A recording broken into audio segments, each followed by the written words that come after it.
Football Focus. You already know this right here ain't no hocus pocus. Dynasty Donkey, this the series. Don't you understand? Yeah, we getting serious. If you with it, then you know we is the best. Ain't no bad stuff, ain't no good stuff, just the rest. Cause right here we bout to own you players and owners. You know you getting screwed every week by week. You all sucking. I don't give a damn. Hey, go and say something. I'ma dish you, then I'ma dish you, then I'ma untie your shoe, then I'ma trip you. Yeah, Dynasty Football Focus.com. That's where to go to get it on. Yeah, it is the bomb. Dynasty Football Focus.com. Stalin, Fidel Castro, Bernie Sanders, a number of dynasty owners in my league. What do all these people have in common? They're all socialists. Now, regardless of your political views, let me tell you, being the dynasty socialist is a bad thing. We all know that the point of fantasy football is to be better than everyone else. That being said, let me give you some examples of what the dynasty socialist does.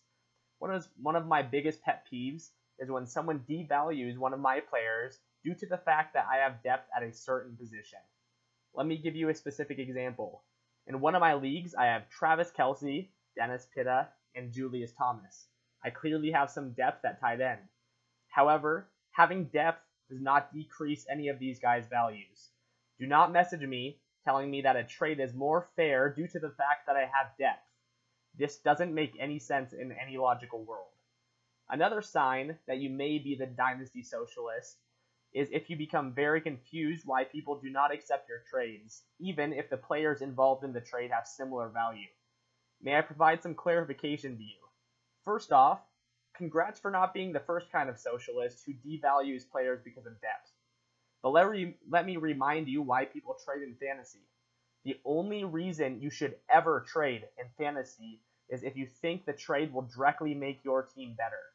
Any other trade I consider collusion. The dynasty socialist may offer a completely fair trade according to player value. However, if the trade does not benefit my team, even if my team value stays the same, it is not a good trade. Let me put this into perspective for you. Let's say I have a starting lineup that I am pretty satisfied with. Another owner has a major depth issue at running back. They may offer me a trade that includes a wide receiver of equal value to my running back. But if I do not need help at wide receiver, then this is a bad trade. It doesn't make my team any worse, but it helps the other owner, which is a bad thing for your team. If the other owner really needs one of your running backs, then he may need to pay a little bit more in order to make that trade beneficial for you.